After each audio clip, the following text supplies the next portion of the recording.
All right. Ladies and gentlemen, welcome to this third assembly of this event. Glad you made it all back. My name is Ernst van den Hemel. I'll be introducing, moderating, and closing this session and this event. Just to point ahead a little bit, after this debate, we'll stay in the room for about 15 minutes and we'll go to the book launch by Quincy Gario, whose name of whose book is on my shirt here. But before we're going to do that, we have a very exciting panel. I'll introduce the speakers in due time, but just a small word about the setup of today's panel. I'll hold a short introduction, ranging from French revolutionaries who thought they finished the question of politics once and for all, to the Paris Commune. It's really short, I promise. Afterwards, we'll do sort of introductory interviews with all four speakers. And what will be the recurring question will be the relationship between practices of assembly, and more particular, how these practices of assembly can travel and how they can be given duration. And one of the things that we aim to do with this panel is by starting to describe, and all four of the panelists have extensive experience with revolutionary assembly practices, is to talk about how these assemblies have been framed and influenced political presence, but also how they can travel, what happens after the assembly. And after means both geographically, what happens after at a certain moment, at a certain place. An event takes place, an apparition of the people, as we've just heard, is constituted. But it also means in time, what happens after a certain procedure has been followed. How to give it duration and how to prevent the energy of the assembly from being co-opted into some of the examples which I'll sketch in my introduction. I'll introduce the speakers in a moment. But first let me provide you with an example of a National Assembly which codified equality between human beings. In 1789, the National Assembly accepted universal equality of mankind. Or so we thought. A couple of years later, and I mean a couple of years later, Olympe de Gouges wrote a text which is almost ironic if it weren't that she was decapitated for it, in which she says, Universal Declaration of the Rights of Man and Women. And it turns out that the first zeal of the National Assembly in codifying political equality had forgotten about half of France's population. And it took the courage of a disruption, and it took the courage of an apparition of a person who was excluded from that universal equality for this debate to be staged. And it was only a couple of years after that that in the revolution of Haiti, the true hypocrisy of universal equality, as it was proclaimed by the French revolutionaries, was brought to a violent and productive revolution, in which the slaveholders of the French Republic were ousted by former slaves, highlighting that equality is not necessarily something which needs to be located in a certain region, in a certain time, in a certain group, but that there's a perpetual challenge to redefine who the human is that can appeal to this equality. And that the revolutionaries of yesterday might contribute to a closing off of political emancipation today. And it also shows that the very basic definition, what seems more natural than a definition of equality of human beings, is challenged time and time again in practices of contestation and apparitions of those who were formerly inconceivable to belong to the political paradigm. I myself have participated in some protest movements, and I was most intensely struck by the protest movements in the Netherlands by so-called undocumented migrants, whose claim fits, I think, in this line of contestation and enlargement and rupture of who counts as part of the community of equals. And in the apparition of activism of undocumented migrants in the Netherlands, it shows the space between a biological definition, what it means to be human, and the political associations that come with it, be it national, regional, juridical, military, or economical. So in some way, I wanted to introduce this point because we've heard sort of theoretical arguments before that a people is constituted in the act of rupture, right? And I think quite literally you see here that even though the discourse of human rights is still repeated as something which is biologically clear and universally valid, it depends on active contestations to be broken up, to be opened up, and to be recontested.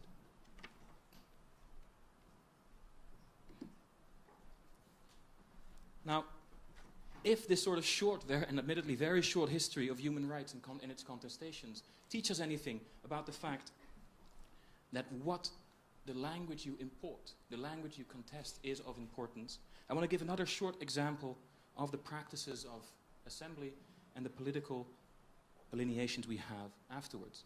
This is a barricade during the Paris Commune in 1871. The Paris Commune, of course, was a great explosion of an assembly of those who were before that not seen as bearers of political power. And you saw a veritable explosion of self-expression.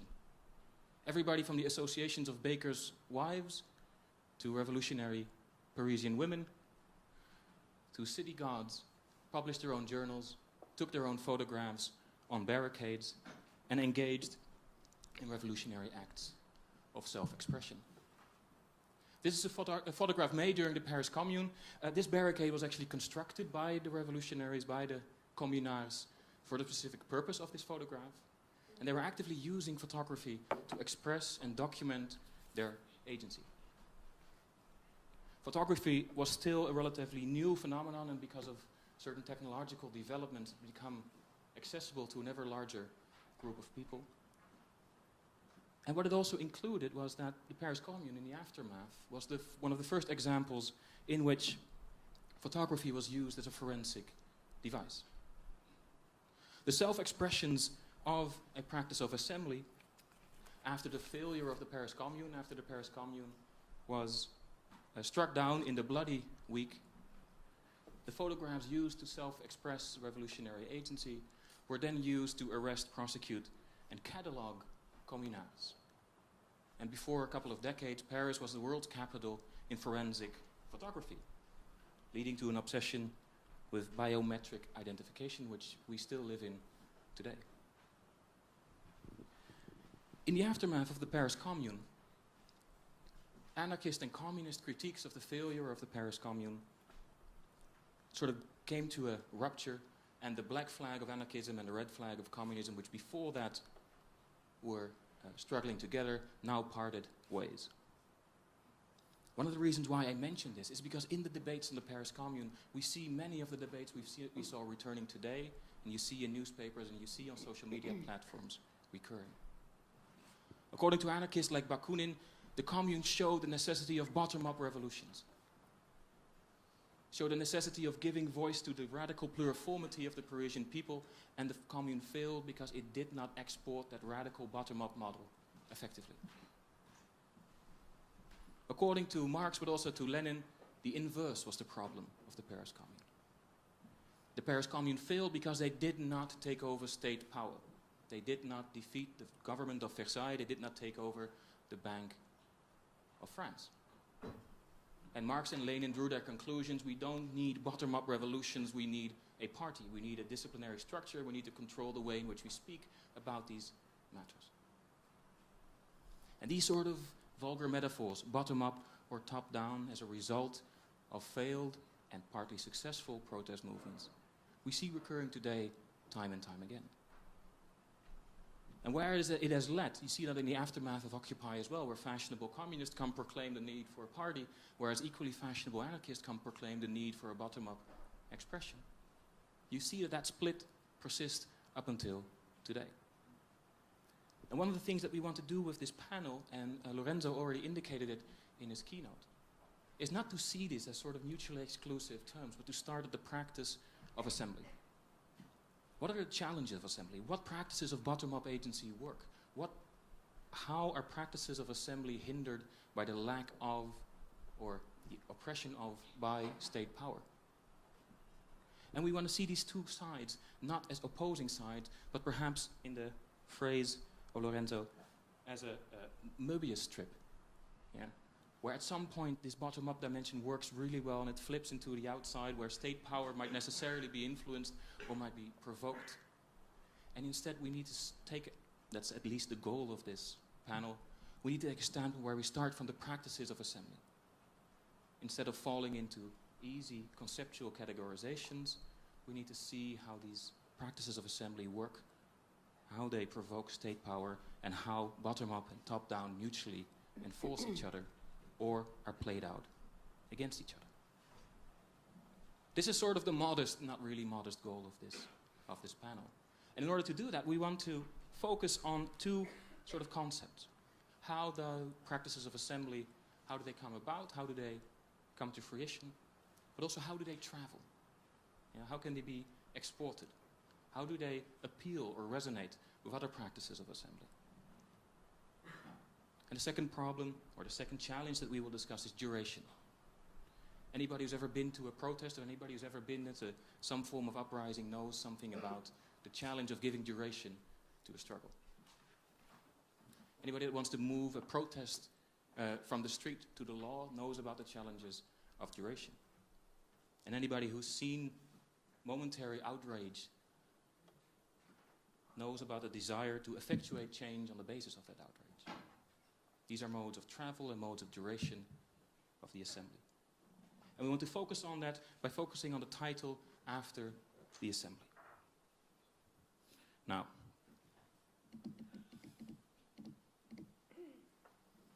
to return to the sort of frontispiece of this presentation, it is now time that I stop talking, and we're going to move to our first guest of this panel. Havin Güneser will start with a small introductory interview. We'll go through all the members of the panel, and then we're going to open up this discussion. Havin Güneser is an engineer, journalist, and a women's rights activist. She's one of the spokespersons for the international initiative Freedom for Abdullah Öcalan, and also a translator of Öcalan's books. One of the things, I think that I would like to start out with is that it was mentioned before, Öcalan has formulated the model of what is called democratic confederalism, which has its strong roots in practices of assembly. Now, we have the practical problem, that each four of these panelists would merit a panel of their own. So I'm going to have to butcher a part of the history of the Kurdish struggle, but I want you to trace sort of the roots of this democratic confederalism and the way in which it relates to practices of assembly. Well, of course, this means that, first of all, thank you for having me here, and I want to invite Buck and Jonas and Maria and all the team, because this is not the first time we're together. And I have to admit that the discussions held here really contribute to the wider and the greater discussions, both in the Kurdish movement, but I think greater, it has resonances further up. Of course, well, you want me to sum up the 45 years of struggle, and not only theoretically, but also practically what has been happening. Because when in 1970 the PKK started as a group, and they only had the name PKK in 1978, which is Kurdistan's Workers' Party, as you know. But the world today we have is not the same world. Today, the world we have is in a very deep, capitalism itself is in a very deep structural crisis, and therefore it is creating chaos to be able to come out of this crisis, actually in the name of the rulers. So we don't know where we're going to end up. Our struggles are actually determining the course of events. I think the Kurds know this the best, because if we left it to the course of events on their own, the Kurds would have been buried along with many different cultures and nationalities and identities and peoples and women, you know, before itself. So, but what they decided to do with a group of people, including Öcalan, they decided to take things into their own hands. It was that simple. You know, they didn't wait around. And they were very critical, highly critical, of both the left as well as the states who occupied them. So, and they of course started as a Marxist-Leninist organization, party, but you know, this, I always say, this already in itself was like a Molotov cocktail. You know, in the 1970s, you're not just putting together a Kurdish freedom movement, but you're also Marxist-Leninist, you know. So this is a no-no from the word go, especially at a time when after the Second World War, there was an agreement with the Soviet Union and the USA, which is called the Yalta Agreement, that they would actually will not be supporting any new movements in that part of the world. You know, although Mao and China, maybe they didn't adhere really to this in their part of the world, but in our part of the world, we ended up having a movement that everybody ignored, you know. Those who didn't ignore, especially, let's say, in the Turkish left, there was a few tendencies which didn't, but they were very, very quickly eliminated. And very, very quickly, the left too was turned very chauvinistic, and it also contributed into this discourse from a left perspective. You know, like, who cares who we are? We are all workers. You know, when we have the revolution of the proletariat, everything is going to be okay, you know, kind of a thing. So this is one aspect, you know. One aspect is this. And the second aspect is that there was a uniqueness about the Kurdish denial. It was actually divided into 4 countries. So we had 4 colonizers. 2 of them, Iran and Turkey, they were very traditional powers in the Middle East with, you know, hegemonical worldwide ideas or Europe-wide or, you know, region-wide ideas. And of course, also the Arabic hegemony in the region, which was also, you know, turned into smaller states or whatever. So that was also another issue. So at the end of today, when you look at this conjuncture, what you're seeing is that Kurds weren't actually just struggling against the Turkish colonizers or, you know, racism or fascism or whatever, but this was also a very direct result of capitalist nation state, you know. So they were like, this is the root of the problem that the Kurds were experiencing. So in fact, the reason why everybody chose to ignore them again was because being a Kurd and being from this Kurdish freedom movement meant that you were against the roots of this status quo, you know. For Kurds to change their fate, it means that they need to change the status quo, you know. Because, especially when you look at Turkey, the Turkish state, they have the most homogeneous, most fascistic interpretation of nation state. You know, it's for sure, without a doubt, one nation, you know, one language, one flag, one religion, you know. So there is no way out there in that sense. One could say that maybe the other states were a little bit more, you know, I don't want to compare them because, you know, one maybe didn't prohibit the language like Saddam Hussein, but he used chemical bombs, you know. He didn't say there were no Kurds, there is autonomy in Iraq, but they used chemical bombs in Halepce and in other many cities, and so that's one aspect, you know. And the other aspect is that, which is true for all groups rebelling, oppression and exploitation and denial, is that when you start rebelling, you not only open your own identity to change, but you also find parts of truth that is not there, you know.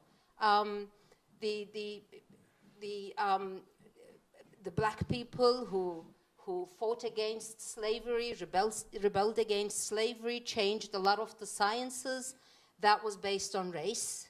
You know, women who were, you know, resisted oppression, sexism, you know, inequality, economy being taken away from them, whatever you want to call it. They also both opened their own identity to change, but they also changed the sciences as well. And I think this is also true with the Kurds, and this is where I'm going to tie it down with democratic confederalism, because, you know, the left, especially social democracy, you know, in Europe and elsewhere, we see that they keep on coming back to the state and thinking that reforming the state is going to actually resolve things. But from first-hand experience, we saw, and this is why I think Öcalan's labor and effort needs to be acknowledged here, that he kept on questioning, you know, when he saw this whole reality, he kept on questioning the history. He kept on questioning identities, including women and men's. You know, back in '96, he has this book called To Kill the Dominant Man, you know. So back in '96, you know, in the '80s, he's already questioning the Soviet Union. This could be, as I said, because of the fact that the Kurds had been excluded from it all, you know. So their fate was to accept this non-existence. So in questioning all of this, and the left also, the real socialist, let's say left, also saw that one had to take power in the form of state and then get rid of it. And we saw that nobody gets rid of it, you know, on the contrary. And therefore, so Öcalan went back into history all the way to the Sumerians and all the way to the Neolithic to look at the history from the point of peoples and women. And you will find the brochure out there called Liberating Life, Women's Revolution. And by the way, the very much chanted slogan, Jin Jiyan Azadi, is something that Öcalan has coined, you know. So which means Jin Jiyan is like woman, life, and it has the same roots in Kurdish. Jiyan and Jin is the Jin bit is woman. And Azadi means freedom. So therefore, going back in there, he saw that the most dangerous of states was the nation state, you know, because it gathered all the power in its hand, you know, like the media, sports, intellectual power, art and culture, you know, armies, you know, you name it. It's all now refined in one hand, in the hand of the state. So he came to the conclusion of doing something that is not state, and he separated state and democracy. He claims there is no democratic state, and we're seeing it today. Maybe he'll ask me more questions. I think I'll just stop here. If you let me, yeah, I'll no, just I've exactly. I've prepared like 4 questions, and 3 of them are already covered. So that's No, that's not true. No, but in all honesty, like in preparing this panel, there is it's not.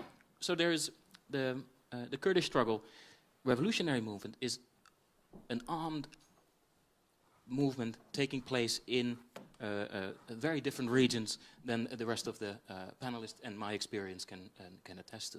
And before I want to get to how these sort of things relate to each other and how this transport can be made, I want you to give a small sketch of that this confederalism is not merely a sort of theoretical option. It is being practiced. It is being brought into practice in regions of southeast Turkey, and of course, as we've already seen Jonas referred to it, in elements of, or in Rojava in northern Syria. Could you give a sort of short sketch of what the practical outlook of this practice is? I mean, let's come back to that armed bit, because this creates a lot of problem, and we really need to battle this out. If the term is right, armed and battle. We really need to battle this out, but let's come to that a bit later. Sure. Because why it's important is that when Raqqa was freed, the multi-identity force of QSD, which is the Democratic Forces of Syria, with the YPG and YPG together, there was a statement made at the end when Raqqa was freed, and the speech was made by a YPG woman commander, Nesrin Abdullah, and she spoke in Arabic with some Yazidi Kurdish women by her side, who were, as you know, they, were subjected to atrocities and massacres again by these ISIS fascist groups. And nobody picked up on this. Nobody picked up on the not only symbolic, but the actual importance of this act. They are in Raqqa, it's an Arabic city, they speak in Arabic to their Arabic sisters, who they've come to, forge alliances and to act together and to do together. This was not picked up, So we need to come back to this question, that's why. Mm-hmm. Now, in terms of assemblies and how to actually build bottom up, I have to say it's not easy. Sometimes we are just having this conception in our heads that it flows really easily and it's so easy to do. It's not, I have to tell you. Because we're not just talking about the damages of capitalism on us. We're also talking about, 5,000 years of oppression and exploitation and a need to find out who we are, And this is why I have to quote from Öcalan again. And today we see that, maybe I'll go into that a little bit, hopefully later, that he calls the state the most institution, and today we see that, Today what we see, not only in the personage of Erdogan, but we see it in Trump, we see it in UK, we see it in AfD or whatever it is in Germany, What they are doing, and ISIS is, of course, there. And in Libya, we have slave markets again. They are selling people again, I sometimes think when I sit in Europe, I say, this is a simulacrum. This is not real what we are living here, The history that we know of, the written history, there hasn't been so many people on the road, Some even claim that 1 in 100 people are not in the places of where they originated from. It would have been okay if this was willingly, voluntary, but this is not the case. What we are going through is a recolonization process of everybody. Recolonization of nature, resources, people, And most horrifically, this is being done by lionizing the men, Look at Trump, for example. He's calling on the white middle-class male. And he's trying to agree, or to remedy their grievances. Look at Erdogan. This is what he calls out to do as well. He's calling on the male. ISIS did the same, And we're seeing that in order to continue this recolonization, this male dominance is again called into action and it's deepened. Why am I saying all of this? It is because when we talk of assemblies, we need to deal with a lot of things that are there, because there are codes that they can be called upon, The woman is again handed over to the male, Like in Turkey, for example, and as I said, in Tunisia and in Mexico. Look at the amount of people that are dying because of the drug cartels. This is what they call it, in Africa, So what we're trying to do with the assemblies is this, we don't have just one assembly. We have vertical, horizontal assemblies based upon people who have been excluded, or women, or youth, or beliefs, or ethnicities, you know. Like we have an autonomous youth movement, for example.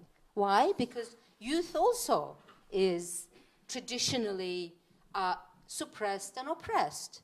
Why? Because, you know, their tendency, they are not yet, they have not yet learned very well how to behave. So they need to be, you know, to shown how to behave. And the education system of capitalist modernity is a very good tool for that. You know, we're taken into school in kindergarten, alienated from the society and the nature.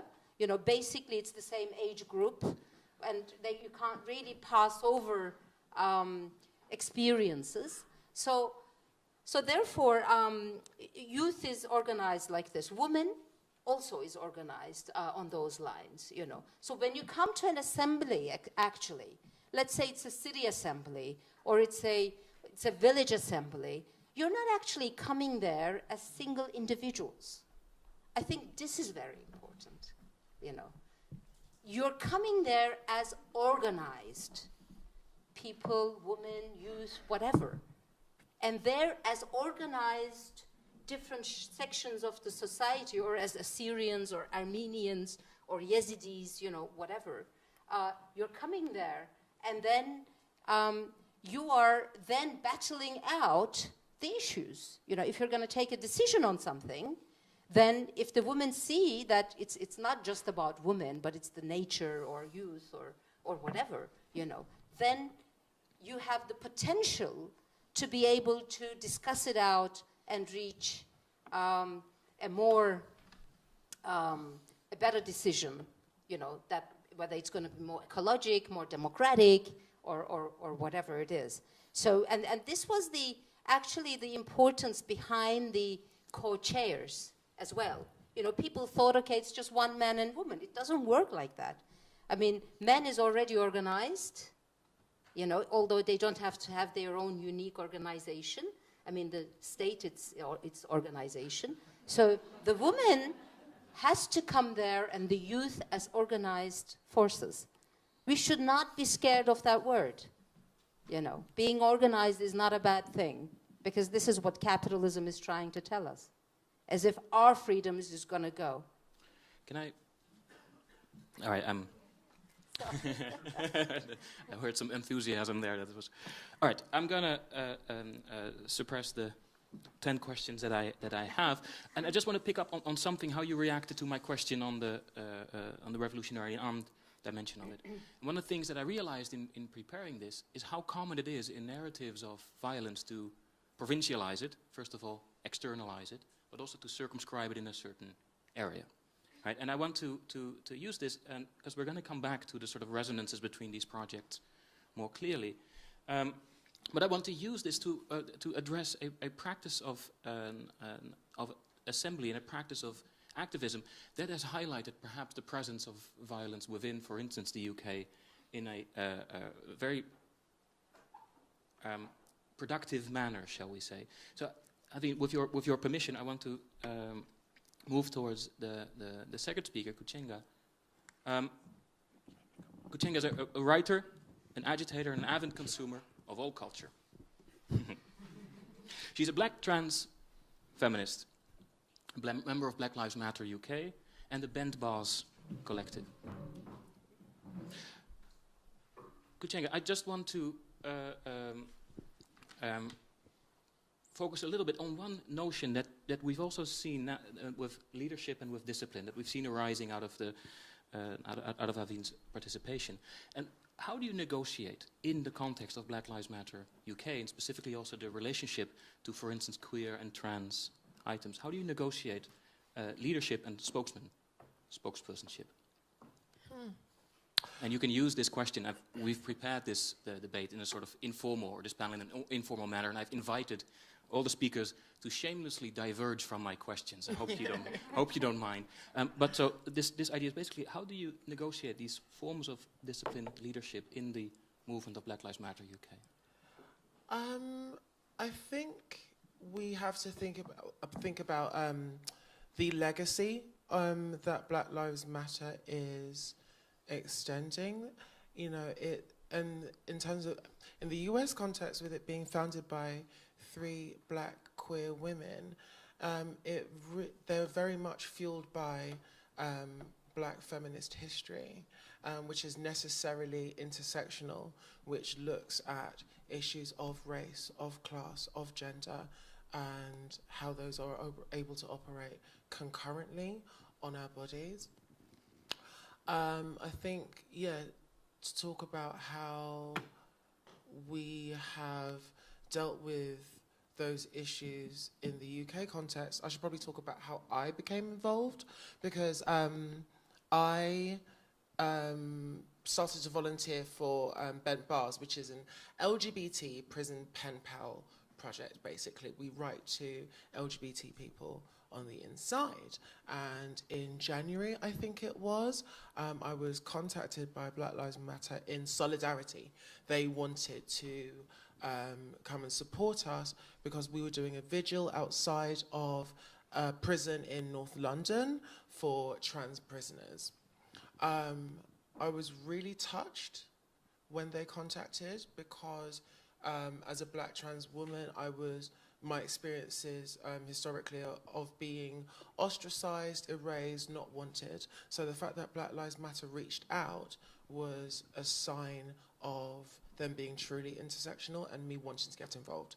And I think it's really interesting that one of the founders, Patrisse Culler's new memoir is When They Call You a Terrorist, a Black Lives Matter memoir.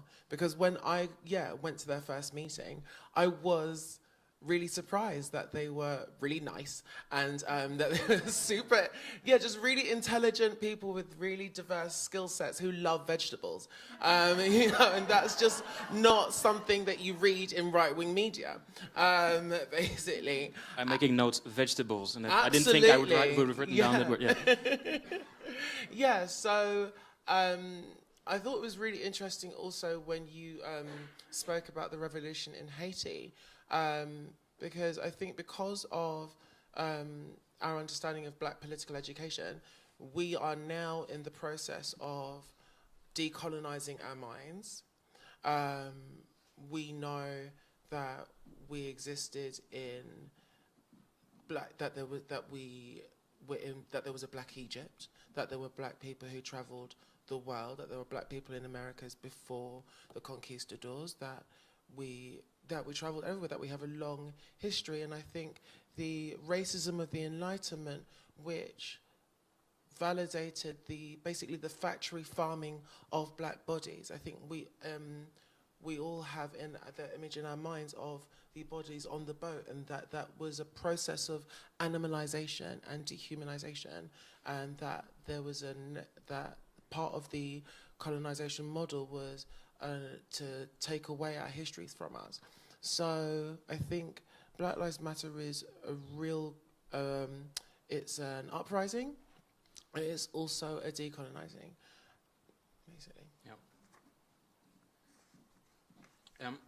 And does that also influence your organization? And specifically, I'm referring to Lisa Robertson's use of the term leaderful. Mm-hmm. Right, so instead of leaderless, instead of the absence of a leader, sure. How does the notions of leaderful and by and large modes of organization relate to what you've just stated? I think that we have to think about the issue of grief. And when I came to the end of the Malcolm X's autobiography, I felt the loss of the movement, and I could feel the grief of that time. I think that often we look for there to be a male head to these revolutions. There's a messiah kind of complex going on there.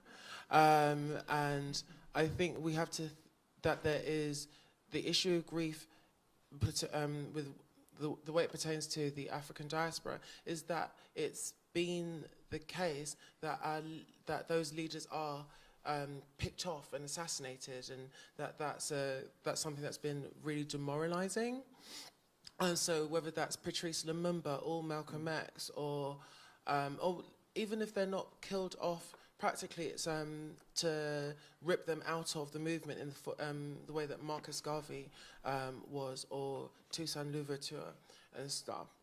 So I think in having a leaderful movement, it's decentering that, and I think it's very useful because particularly when in the aftermath of uprisings or in the aftermath of an attack, you will notice that there are media pundits who ask, where are the leaders?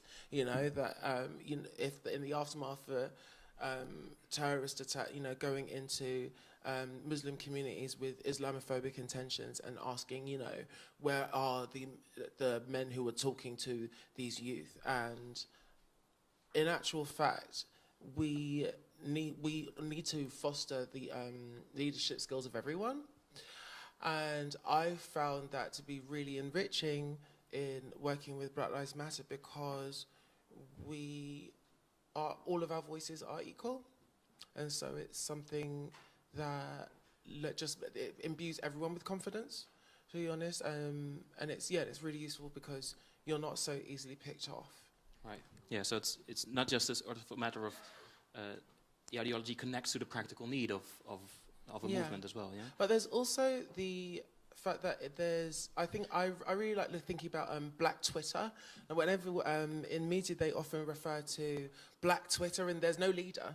And I think what that means is that what we're seeing in Black Twitter is that it's a manifestation of Black political consciousness, and that whether that's through the long threads or memes, that there is a uprising of people who are able to offer insightful, incisive political commentary with humour, reactivity, but there's no core, there is no leader, but you're able to refer to Black Twitter as an entity, even though there's no leader for it. Yeah. Right.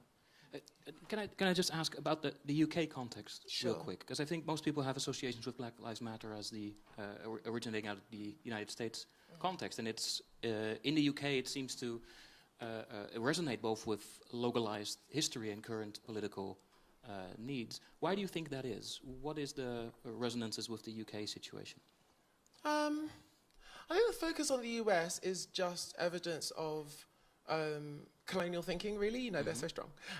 But also, we are a diaspora, and I think ideas spread like the winds of a Scirocco desert or like the Atlantic Gulf Stream. We should expect things to spread that quickly, and that's historical. In the same way that Pan-Africanism occurred like a grand wind in the decolonization of the African continent and stuff. So the fact that Black Lives Matter is something that's become a global movement should be far from surprising. But in the UK context, I think there are links and parallels in the way we deal with the police state. And I really notice it when I'm looking at the deaths and the violence that Black bodies face in different countries.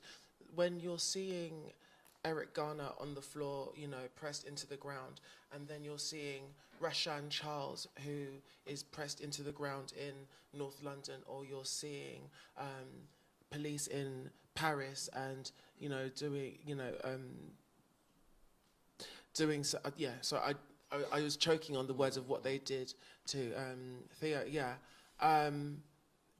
there are visual parallels as to why there are those links. In the UK context, there is a long history of resistance towards deaths in police custody, and so it's something that Black Lives Matter UK are furthering.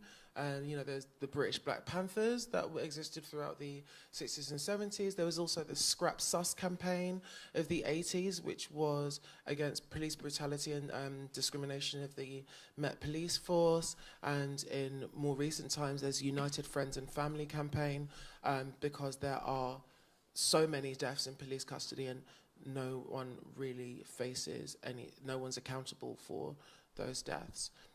So we are able to assemble in order to deal with those issues, but I think it's important to talk about that with the Black Lives Matter movement. It's really important to say that all Black Lives Matter, in the sense that we are very used to assembling for the deaths of black men, but now that we are flourishing in our black feminist thought, that we are able to deal with those hierarchies within black political movements. So it's about being there for our black LGBT people, it's about being there for black people with disabilities, and that we are able to therefore be active in other areas, like dealing with environmental racism and the fact that climate change affects black and brown bodies more, and therefore you've seen direct action at London City Airport,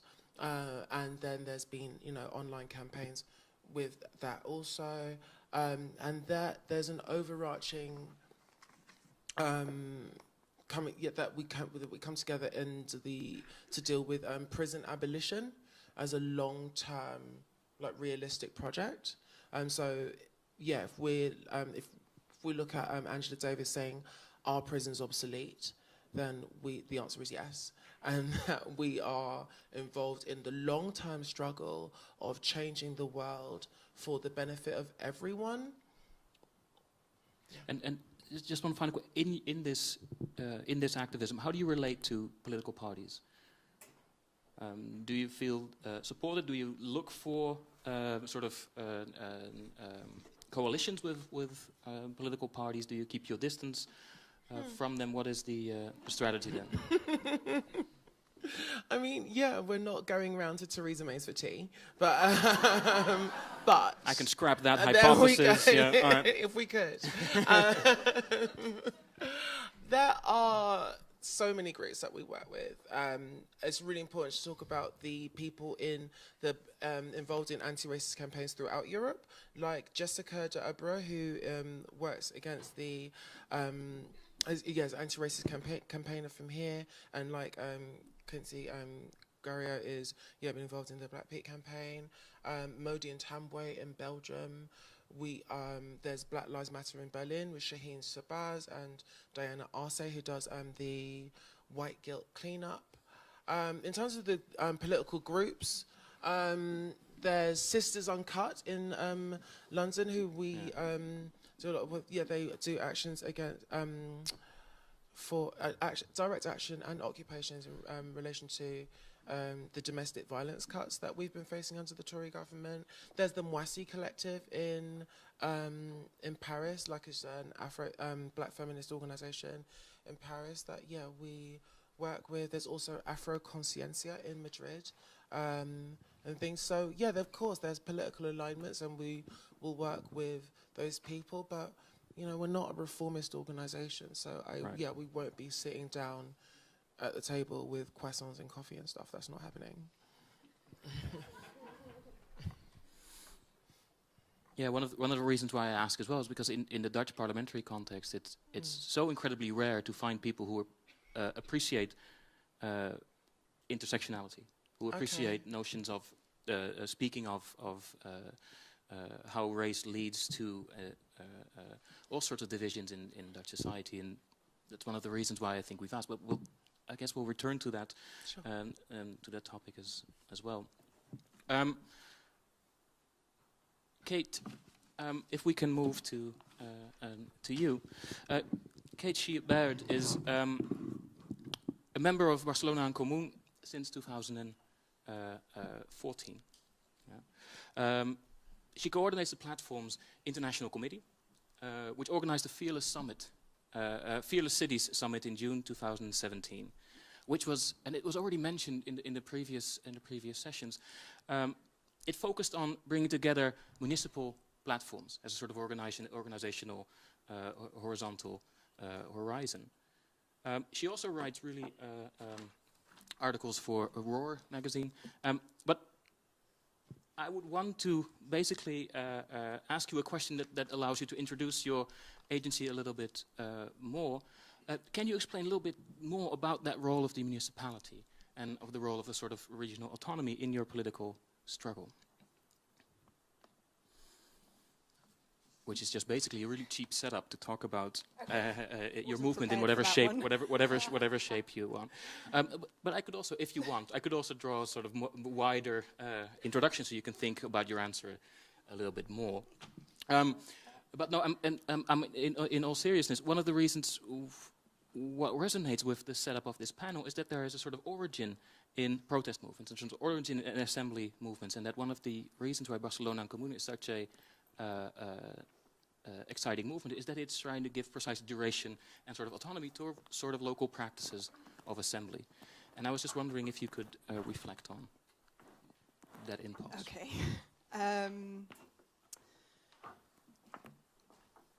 Right. I really want to reiterate something that you've already said about the difficulty of assembly, of the politics of assembly. As somebody who probably over the last 2 years has participated in more assemblies than is recommendable or healthy, because I had the sense in the first session in the morning that we were kind of taking for granted that this kind of horizontal, democratic, participatory politics is a good thing, which I agree that it is, but also that it's something that, you know, you just get people together and it just happens, and that really, in my experience, is not the case. I mean, for example, if you ask me about the specific experience of Barcelona and Commune, I would have to say that the effectiveness and the democraticness of our assemblies varies internally enormously. It varies according to neighborhood. It varies according to the policy area in our citywide policy assemblies. And it also varies down to a very personal level of the people involved in those assemblies. I mean, it's not just a matter of goodwill, right? It's not just like, I want to be democratic and horizontal and participatory, so I'll get a bunch of people in the room and we'll do that. It actually requires quite specific skills and tools that not everyone has. I think there's two really important elements, which are the management of time, who speaks for how long, and the management of authority. There's people from different political cultures, even within Barcelona and Commune in one single city. How do you deal with the authority of patriarchy, the authority of racialized authority, academic authority, if you have someone in the room who's an urbanist or a political scientist? Once you send people to the institutions, there's an institutional authority there. We have assemblies where Ada Colau is there in the corner, one more person, but when she speaks, she has an authority that weighs heavily. The authority of the moderator or the facilitator of the assembly, the linguistic authority. As somebody who has to participate in assemblies in my third language, I'm very aware of that. The authority of the activist, as opposed to someone who's come from a political party background or it's the first time they turn up at the assembly with no experience.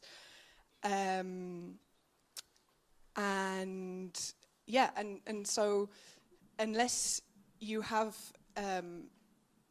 people who either have a lot of experience in assembly-based politics or undergo specific training, then it's actually something that's very difficult to manage.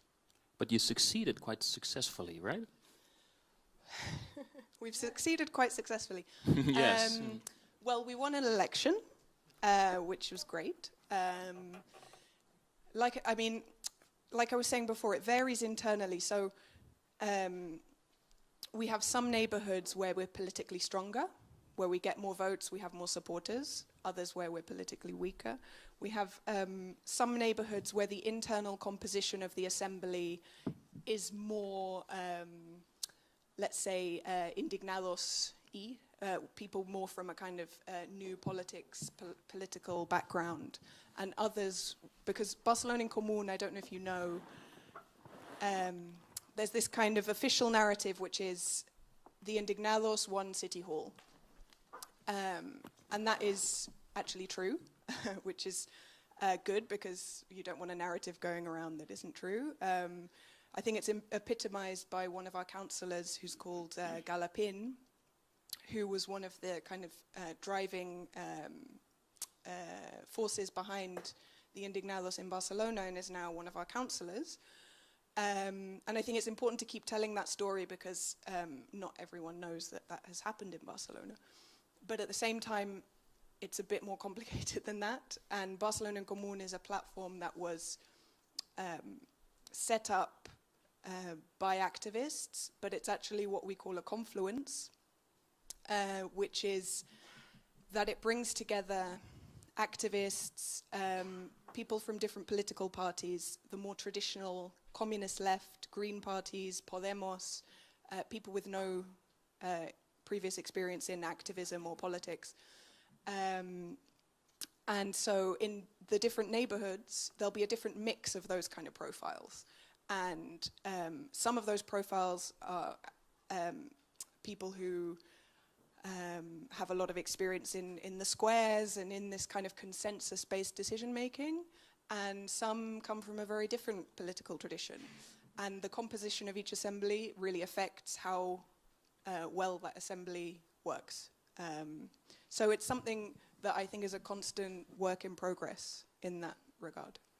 Yeah, and earlier today, the idea was raised that, for instance, on a European level, the municipal could be an organizational element also for international collaboration. Now, leave aside the debate on whether that should be in a European or a global context for a moment. Do you see the capacity for that, to sort of exploit that model or to work on the municipal level as opposed to sort of the national or the insular? I don't know if I'd talk about exporting, but I mean, I think it's interesting to know that the originators of Barcelona Commune, and I'm not one of them, I joined slightly later, but they didn't, the idea of municipalism at that time was not a kind of a deeply held philosophical, political belief.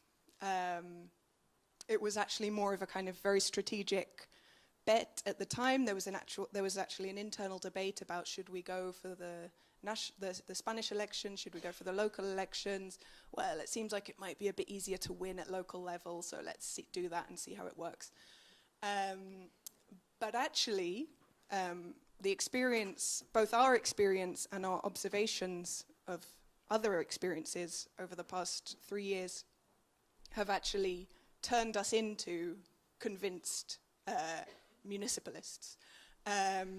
Because we've seen what's happened with Syriza, we've seen what's happened with Podemos, we've seen what's happened in Barcelona, and in cities in the rest of Spain. The first thing is that you have to win where you can, right? And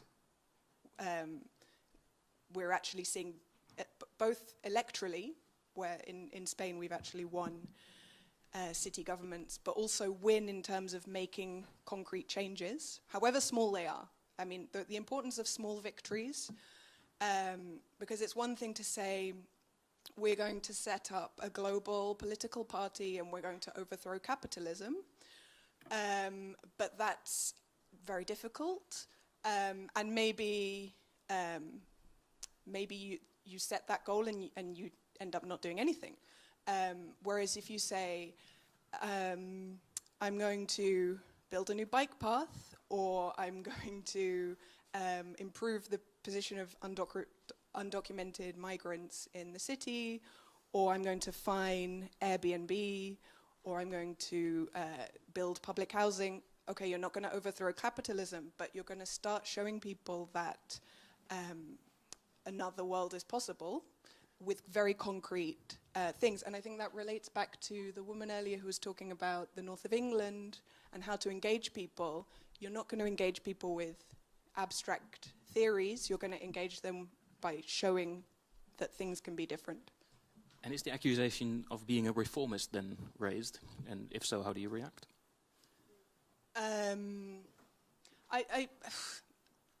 Like just in normal terms, right? That would seem to be.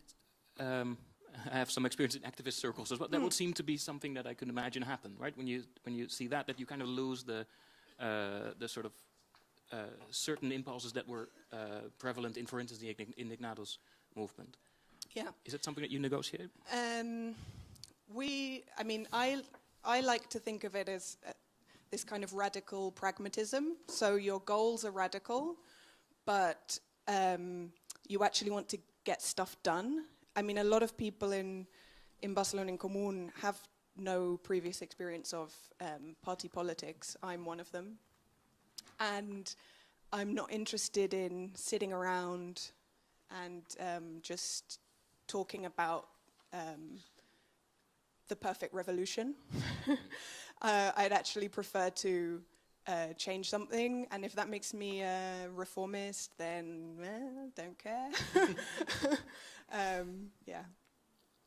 Right. I think that's a kind of pejorative term that's often used by people who've never changed anything in their lives. I'm not saying you, but but you know, like the most radical guy who's in his basement, like criticizing everyone else's transformative efforts. Awesome.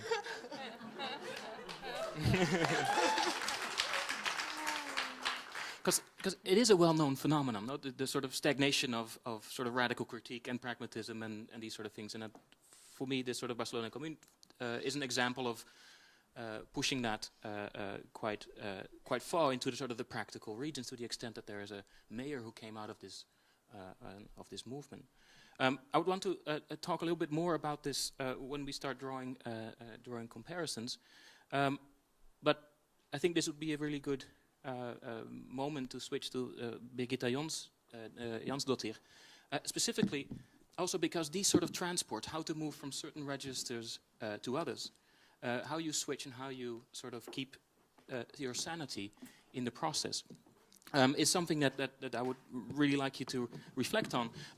Birgitta Jónsdóttir, for those who don't know, was actively engaged not just in the Pirate Party, for which she might be most well known, but also in the civic movement, a different party, in the International Modern Media Institute.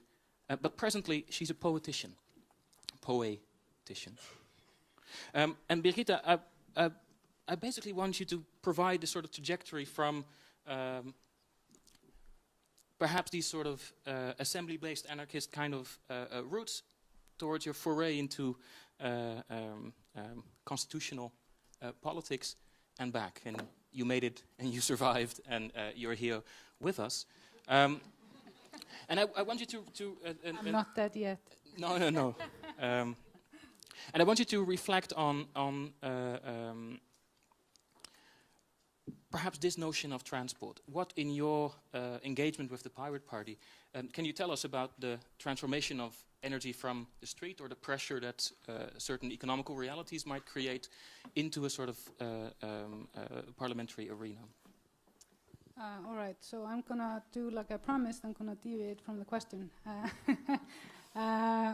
So I think it's important that people understand context. And so Iceland had a massive financial crisis in 2008. It was so massive that people felt that everything that they put their trust in, the state, had failed. It was not only the banks, it was the media, the academia, the regulatory supervision authorities, the politicians, just about everything. And so it was a beautiful space for real change. It really offered a clean slate. And it got people that never go out to protest so much fearing for their livelihood that they actually came out and started to do stuff, to be engaged. So they participated in civic meetings where they actually made the different party leaders come and sit on a stage, and if they didn't show up, there was an empty chair with their name on it. They did it with the media, the academia, and it was a really powerful moment to be in Iceland. When the financial crisis happened, nobody was protesting before, the year before the financial collapse, except me. So I was like organizing these protests outside the Chinese embassy for 9 months every week because of the situation in Tibet. And so people called me and asked me, you know, when the financial crisis happened, where do we get megaphones? Do we need permit to protest and so forth? So I immediately became very engaged in all these protests. And I immediately noticed that people were organizing protests that I didn't know, because, you know, those of us that have been engaged, we know that it's usually always the same people that show up to do stuff. It doesn't matter if it's for the environment, for women's rights, or refugees, it's just usually the same faces. And so in this energy, we decided to try to, or me and another group of people, try to get all these different groups to do projects together, because we know that numbers matter in these times. And we organized a massive protest and meetings, and in the end, all these different groups were invited to speak about what they felt, 3 things they felt that would permanently change things. And everyone said different things except one. One of the things was that people felt we needed to make a political party, to go inside, to try to, you know, create a path for ordinary people to go inside this belly of the beast, the home of power, where the ring is. And so we did. I participated in it. I never fantasized about being a parliamentarian or a politician. It's just something that I never thought of. So one day I was accidentally in parliament. And the thing that helped me being sane was I never took in that I was a parliamentarian. And I didn't care if I didn't have this job. I just did not. You know, I never did anything in order to compromise so I could keep this job. And this is so much power. When you're in this power, where everybody is selling horses, like they say in Iceland, they're trading horses. I've never seen these horses, but apparently there's they like horse hands trading. Quite yeah. And other political leaders felt that was really difficult, because they knew that I would not compromise certain values, and so they're really happy I'm no longer there.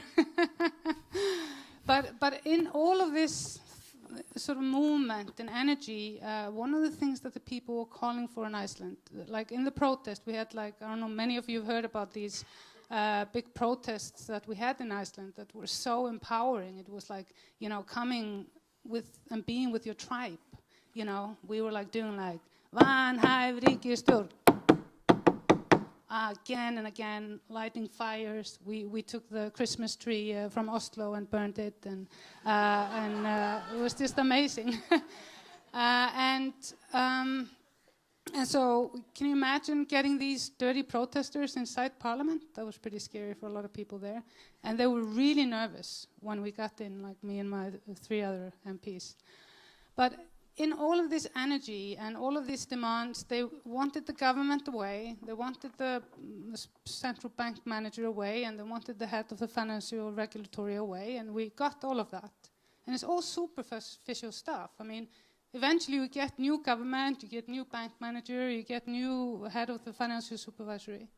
But the most important demand, and this is what drove me into Parliament, was that we wanted to write our own constitution. The people of Iceland wanted to write the constitution for the people of Iceland. And guess what? You wrote the constitution. We did the constitution, but we still don't have it. Which shows that, you know, how resilient the state is in maintaining its own power. Many people don't understand the constitutions. They're not a normal thing. It's a social agreement on how you want to be reflected as a nation, or as a city, or as a community. How did you write the constitution? Okay, so the government that got into power in 2009, this was one of their promises, to do this constitutional process. So they invited 1,000 randomly selected people to come and speak only about how they wanted the constitution to be, what type of values. And so they had like a World Cafe with just, any people that were in the National Registry, having a beautiful discussion about our values and how they wanted these values to be reflected in our highest law. And it's important to understand that constitution is to keep those in power at bay. It's not for those in power, it's for us that are outside. And then we elected, or there was took all this data and other data, and then we had a referendum where anybody could run to be in the Constitutional Assembly. And there were like 512 people running. Nobody expected that many. Everybody thought it would just be academician or something. And then we had the assembly. There was a lot of hiccups. A lot of people wanted to destroy this. And they had a beautiful open process where at every meeting started with a song, because there was a really great activist that is a famous songman in Iceland. And then they invited people to come up with amendments or suggestions, even through Facebook, or through email, or letters with snail mail letters. And then they collected all this data, and people were, it was open for people through every step of the way while this was being done by the Constitutional Assembly or the Parliament. Then it was given to the Parliament, the political Parliament, and guess what? It was there for a year, and we even had a national referendum. Oh yeah, we had a national referendum just like the Brexit referendum. It was non-binding, and the majority of Icelanders wanted this new constitution, and they even got extra questions to be absolutely sure about certain things, like, do you want 10% of Icelanders being able to call for a referendum about stuff? Yeah, of course. Do you want our national resources to be in the public domain? Yeah, of course. Stuff like that. And then Parliament got it, and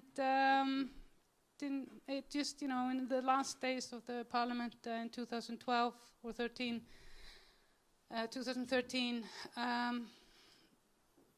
they didn't have the guts to finalize it. And, there were no massive protests because the edge of the crisis was gone. Yeah. Nobody was worried anymore about the stuff that brought them out in the streets before. And so it is critical. And if there's this one lesson for those, if there are any people here, which I assume that want social change,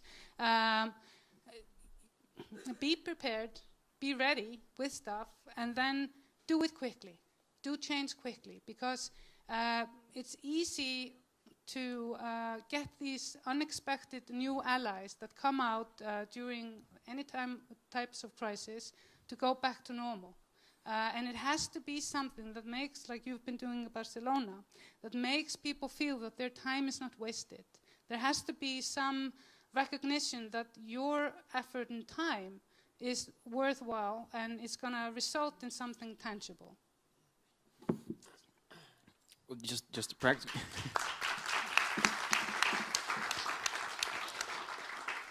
Just a practical question. Have you considered threatening with returning to Parliament to get the Constitution passed?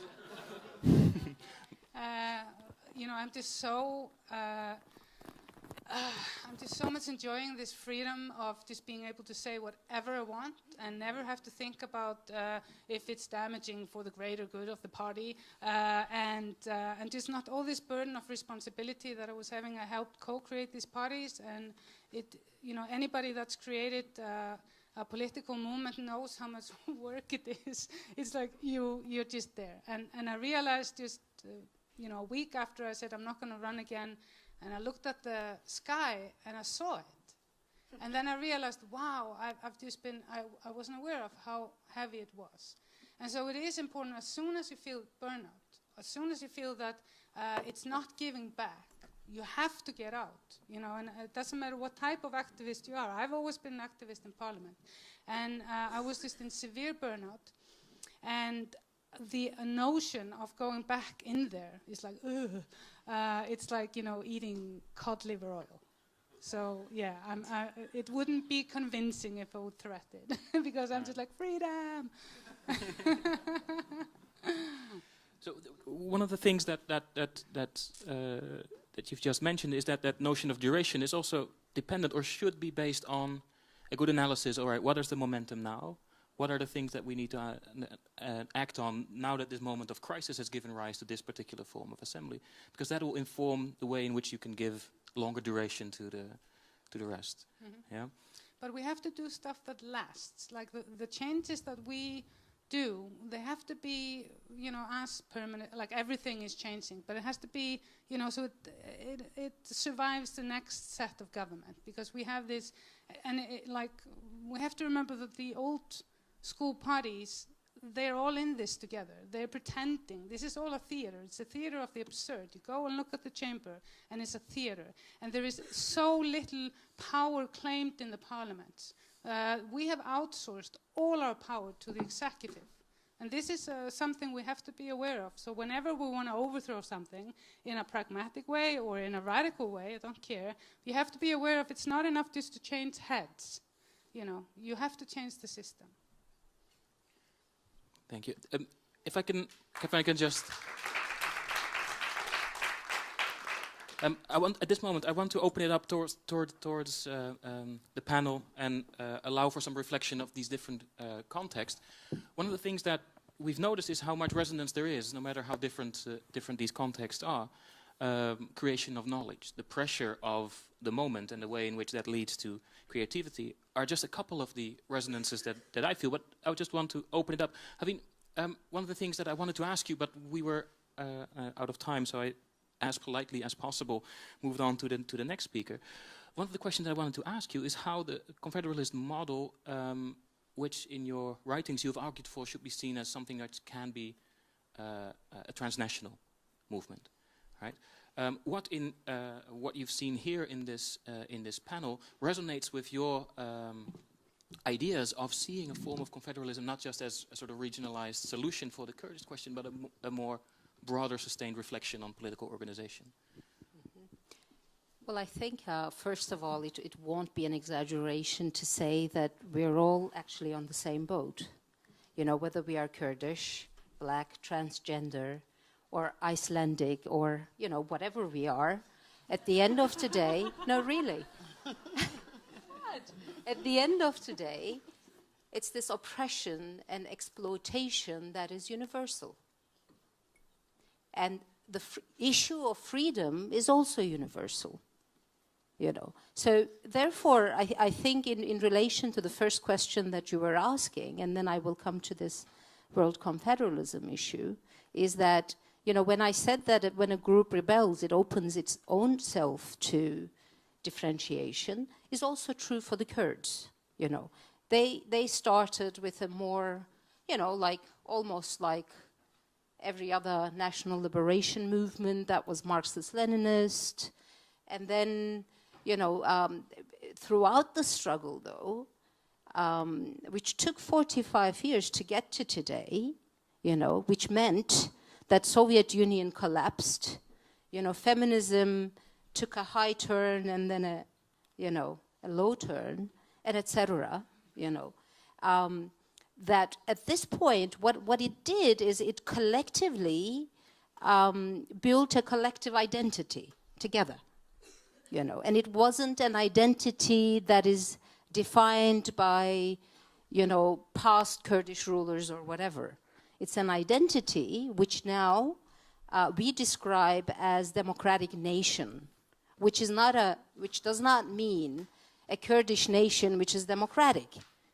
But we want to now define a nation on a different basis, not on the base of ethnicity, race, or this or that, you know, but a nation based on freedom and solidarity, you know. And this is because of this collectively built struggle over the 45 years by a lot of different peoples, you know, like we had at the group period of the Kurdish freedom movement, you know, Pontus people, Laz people, Turkish people, Kurdish people, Yazidi Kurdish people, you know, so women.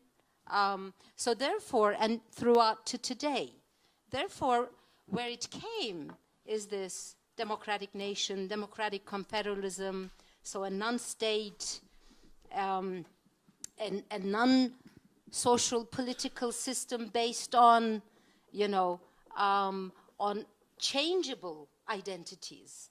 But what doesn't change over time is freedom, the issue of freedom and the struggle for freedom. It's so dynamic, you know, it can apply to Kurds, blacks, women, transgender, you know, youth or whatever. And so the solidarity issue as well.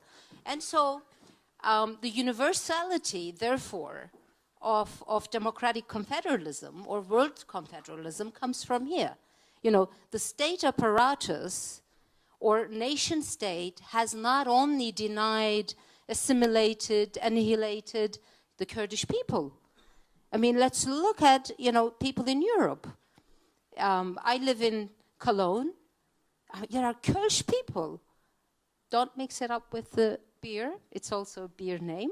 But there are Kölsch people who speak Kölsch, and they're, you know, they speak completely different language, and it's not German. The German-speaking person doesn't understand it, you know. So it's not only us, you know. We may be the ones who do not have a set of rulers who oppress us in our own language, you know. So what they're trying to do, I think that the state apparatus is creating a society of the state through bureaucrats, you know, through military, through all these paid and waged workers, and bringing everyone into the city where we no longer know how to do it on our own, and we feel we're dependent, you know. And therefore we are so dependent. If we are so dependent on this system, how are we gonna get rid of the system? You know, it becomes a very, very huge issue. And I just want to say that this is the time for it, actually.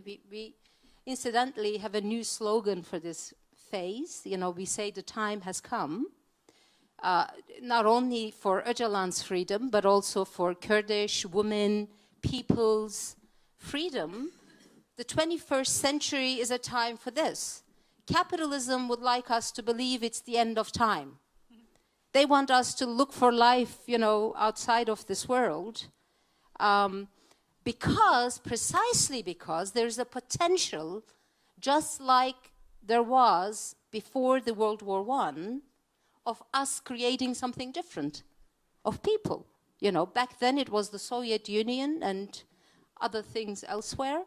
So now it's not only the Kurdish freedom movement, of course, and we're seeing all the speakers here, and all around the world there is that struggle, there is that knowledge. Actually, we have so much knowledge, you know, but because of that knowledge, I think there is an extraordinary violence against us. Extraordinary. You talked about nudity. Let me tell you, like in Turkey as well, what they are doing, I mean, which the Nazi regime did as well, nudity can both be pornographic or, you know, like natural or whatever, but when it's done by these racist and fascist systems, it becomes dehumanizing. And this is the language and rhetoric that has been recreated everywhere around the world, you know. And I think what's lacking is in Europe, there are no true organizations that are going to the people, you know. And the people are yet again becoming the pawns in the hands of right-wing movements that are explaining the problem in different terms, whether it's the migrants coming and taking away the jobs, or this or that. So therefore, I think we need to be careful and struggle a lot better here in Europe as well, especially when we consider, like, Germany is expanding its military capabilities in the last 3 years like never before, So therefore, there is the potential, there is the knowledge, there is the opening, and the only thing that stands between that is our own perceptions and our own breaking the borders in our own minds, I think. So world confederalism is more than possible. And I invite you to the conferences we do in Hamburg every 2 years. The next one is in 2019. We call it Challenging Capitalist Modernity. This year we called it Resistance, Rebellion, and Building the New. Because we have to do these three together, not just one. It doesn't work otherwise. KUCHENGA, can I ask, we've had a lot of talk in one way or other about providing duration to a moment of crisis, right? To provide some form of length to a moment in which something became clear or because something became urgent. And we've seen a variety of tactics to do so. Can I just ask, does that resonate with your experience within the Black Lives Matter movement? And what are the sort of answers you have found to providing duration to a protest movement, which might, for instance, be sparked by highly mediatized examples of violence? I think the advance of new technologies has really helped, particularly because if we're broadening our understanding of assembly, then the assembly of people online has been something that has really helped people's survival, and I think it's a way of cataloguing what's going on. I'm really hopeful that that generations to come will look at our online activity politically and use that to fuel. If I'm getting a bit airy-fairy with it, I hope that that technology that has given people lifelines, the technology that has given people lifelines is something that will endure. We're really active on Facebook and Twitter, and I think it means that people are a lot less isolated. And for that reason, I don't think that that's something that you can turn the clock back on. So I think it's that technological advances are really helping to solidify and coagulate people. It's not the case as it has been historically that you'll have an event and an uprising and then it fizzles out into nothing. This is something that is really snowballing. Right. The example I gave of the Paris Commune is also a sort of tragedy of documenting, right? That there is the photographer and the person with money kind of framed the way in which documents are saved and the way in which history is written. Are you engaged? I know you're a writer as well. Are you engaged with documenting activities as well? Yes. And I think when I think about my creative writing, there's also a democratization. I go to the British Library often, and in the things that I do creatively, I'm now using resources that I was unaware of, like the existence of literature on pre-colonial African societies and stuff. So I'm having these revelatory experiences of looking into my past, because I I did that DNA testing through Ancestry.com and found out that I'm 59% Nigerian on my mother's side, who's Jamaican, and that means that I'm looking back and like wondering if I'm like Igbo or Yoruba and stuff. And yeah, so I'm finding that I've got access to a lot of things that I never thought I would do. In terms of, sorry, remind me of the question as well. Just to group me. Archiving. So, Sure. so say Facebook, which might have a sort of a very American moral about censorship, you know, if they are in charge of documenting what you do, that might be. Sure. I do think we need to interrogate who owns that. But I think what we're working against is our own erasure. So I often think about Marsha P. Johnson and Sylvia Rivera, you know, who were there who founded the Stonewall movement, and how for so many decades they were not able to be celebrated for the work that they did, and also that there was a talk that Sylvia Rivera gave at a Pride event in the early 70s where she warned against the LGBT movement becoming one that just focuses on the needs of white gay men, and that I think we've noticed that in recent times that with marriage equality that there's been a co-opting of queer life like into a system. So as long as, you know, you buy the right cushions at Zara Home and you like gel your hair correctly and stuff, that everything's going to be fine for you. But that's not the case for like, you know, many people who aren't able to be part of the system as it currently is.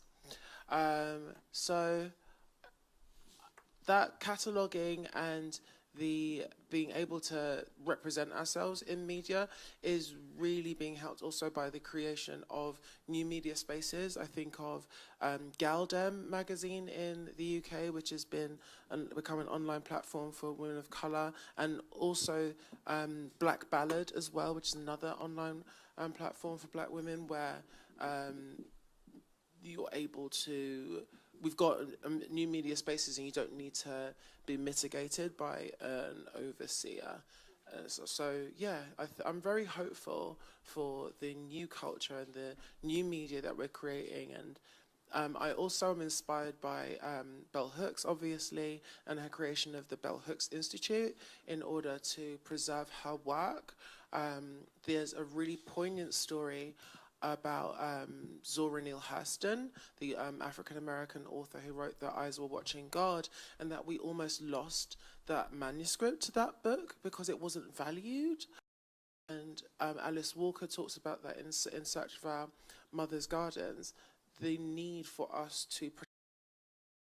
And that also comes out in, that story was born out in protecting the work of people like Langston Hughes and Essex Hemphill when their families, Langston Hughes' family,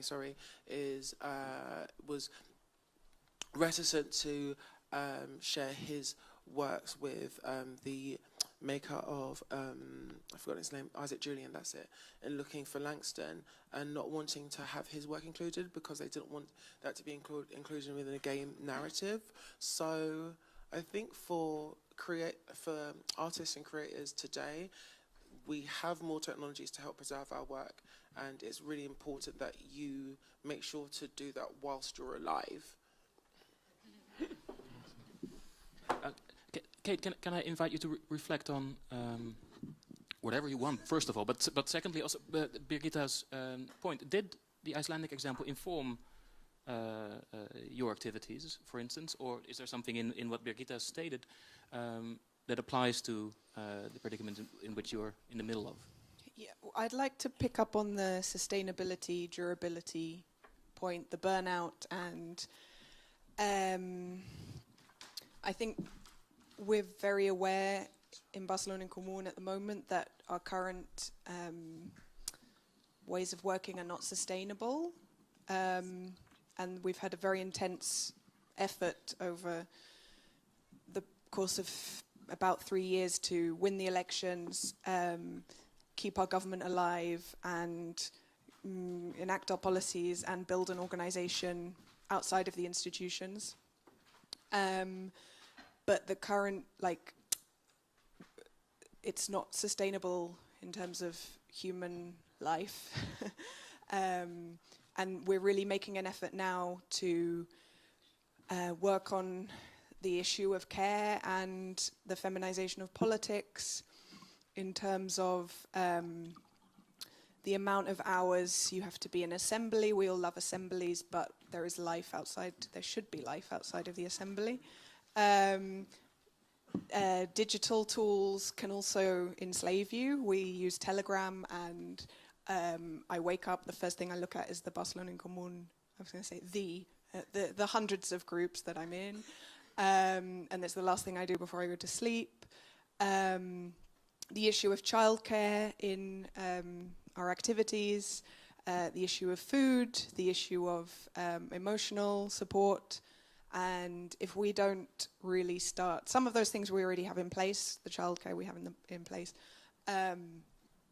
but if we don't really start to put that at the center of, and the sustainability of particularly the people who are in the institutions, who are actually in a minority government of 41, and each councillor has a department and a district, and has a pace of work that is completely inhumane. And unless we start to change that, this isn't going to be a project that is sustainable for 10 or 20 years. So that's something really to work on. Birgitta, can you reflect on that? Is it something that you've taken into consideration, that you think is necessary, for instance, to move forward in the Icelandic context with radical assembly-based politics? Well, so I think it's important that that people understand that Iceland isn't radical anymore. It's gone back to 2007. It's really boring. I don't want to go back home. Seriously, it's like, it's so, if you do not manage to get certain things in place quickly, opportunities will just simply evaporate. And so I think right now, in regard to how to keep things moving, I personally am going to help the Constitutional Society. That's where I'm going to put my heart and soul right now. Because they are pushing, and I've been supporting them, of course, since day one, but I feel that I have more authority in sort of an NGO, as I'm no longer a member of parliament. And I had very rigid rules about that. I didn't want to have a lot of hats when I was a member of parliament and a political figure, because I think, it is a 150% job if you want to do it properly. And it is important for people to recognize also, when you become a public person in a small society like Iceland, you are in the public domain. You do not have a life. You are, constantly, you go out to buy milk and somebody needs to talk to you about taxes, and you can't say, go fuck yourself, I am here with my son. You have to sort of, yes, I am, oh, look, it's like, it's important to people to recognize that there is it's amazing to get that type of trust, but at the same time, it's not healthy to be in there for too long. And another thing that is really important to recognize is you were talking about the authority, and I am the least authoritarian person you will meet. I constantly figured out ways to delegate whatever power I was given. And then the scary thing was when, I was sitting in the corner somewhere and somebody was lending an extra authority. I was just talking like a normal person. And it's really scary that people are all of a sudden giving you something you never asked for. And we need to reflect as individuals, why are we doing this? Why are we going into the old paradigm of power and why do we stop seeing people that we trust to look after stuff for us as human beings? I think it is very important that we find ways to deal with that, because when I started to experience this is one of the things that drove me out, because I don't want people to see me as an authoritarian and whatever I say that has more weight than what you say and all that. It's you were telling me in the break that at one point you said as a joke, I'm a captain. Oh yeah, okay. So one thing, so I'm an artist, and I have to tell you, I know a lot of artists here and activists, and it's so important to get people that are creative inside the places of power. I never took it seriously, and so I never took the power seriously, and I never took the media seriously that really wanted us to have a leader. And so they asked me very sort of gently before, when we were running in 2013 for the Pirates, and they asked me, so what should I title you? You the leader? Or it's like, no, we are sort of horizontal, but you can call me a captain. And it was a total joke, okay? And then he said, yes, so Birgitta Jónsdóttir, the captain of the Pirates, and it sort of was like all the time, like, you know, very serious debates or something serious happening. And Birgitta Jónsdóttir, the captain of the Pirates, said, and they didn't get that I was just completely messing with them. But the scary part was that my dear fellow pirates started to use this title as like if they were the leader of this division of the city or the youth movement, they were all of a sudden captains. But this was an art installation. And maybe we should look at politics as a way to express artistic creativity, and that not give the power that sort of weight that it is like so serious and complicated. It is all very simple. And so can we please, as a project, make all laws into poetry so that people can actually understand them?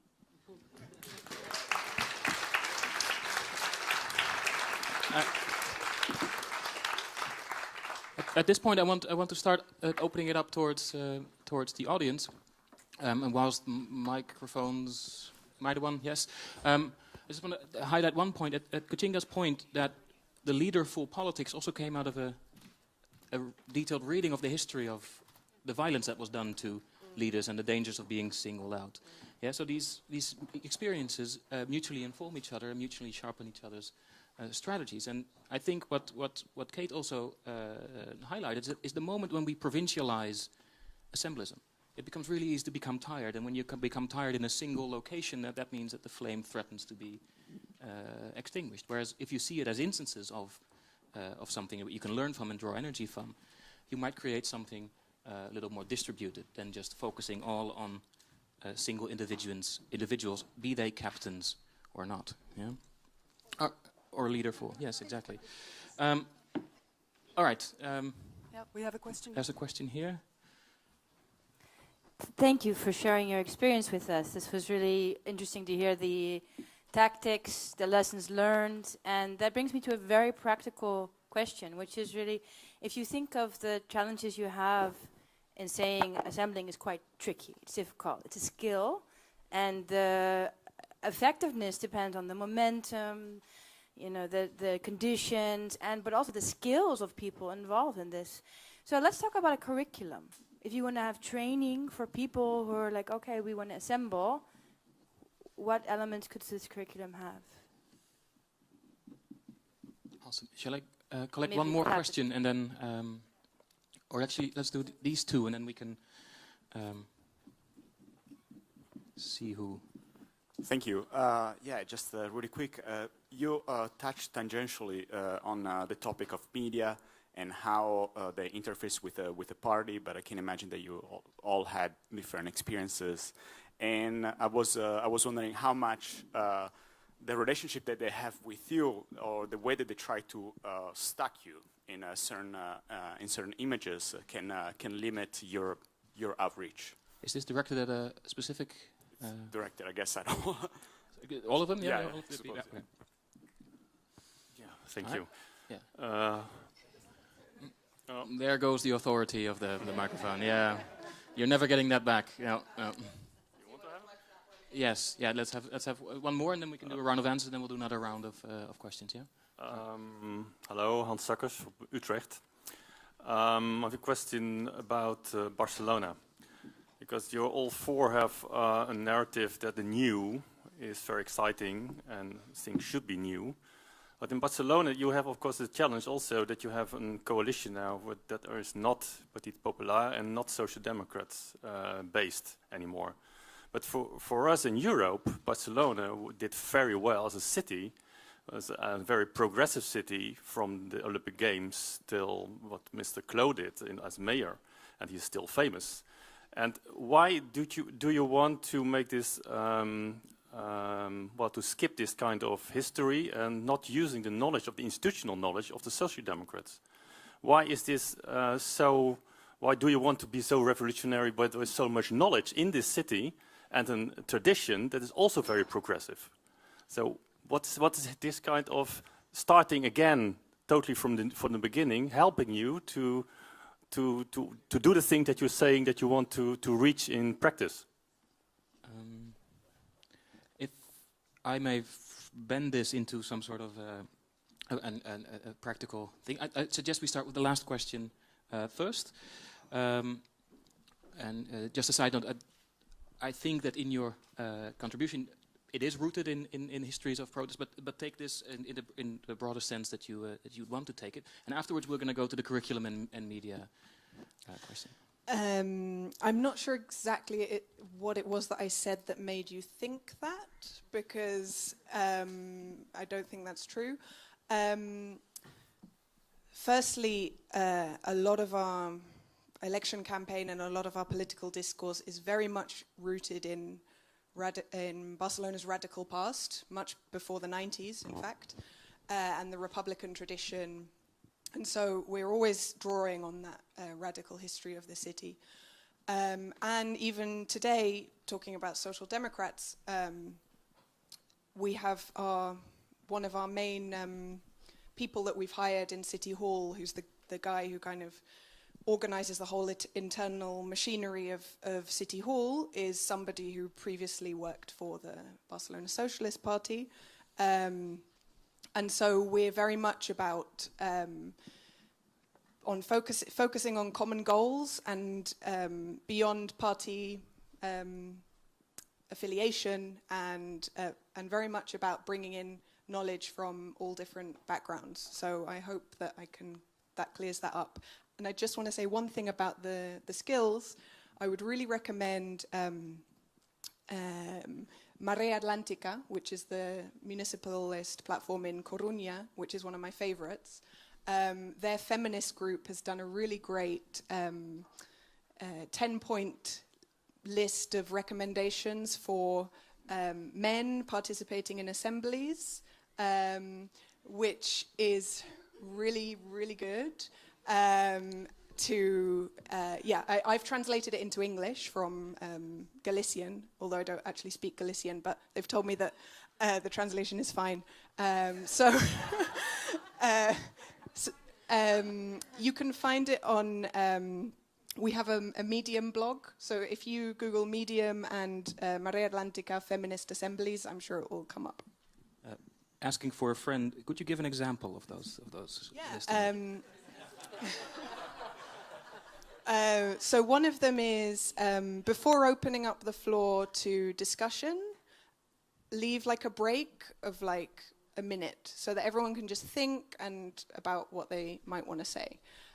The other is for men participating in assemblies to try and take a measure of what the average length of the intervention is and not exceed it, for example. I like that.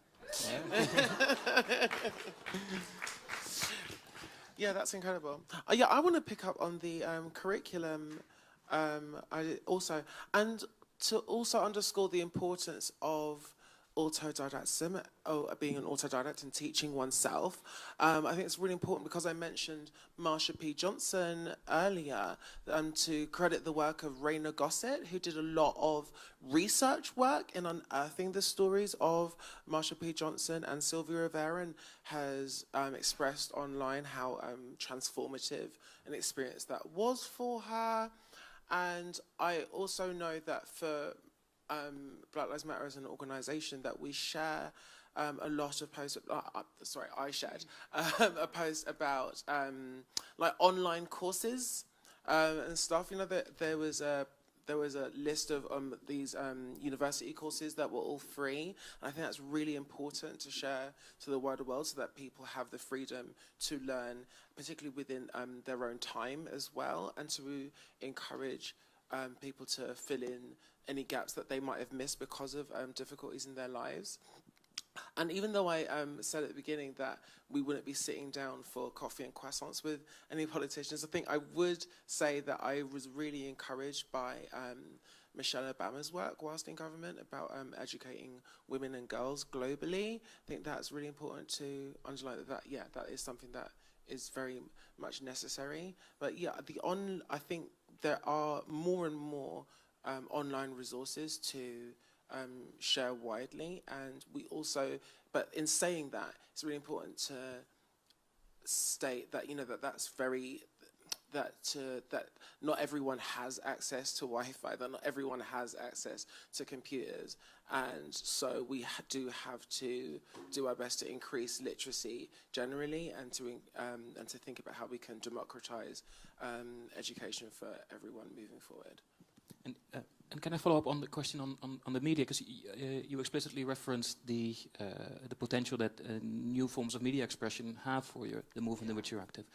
Have you also drew lessons from interactions with, for lack of a better phrase, mainstream media?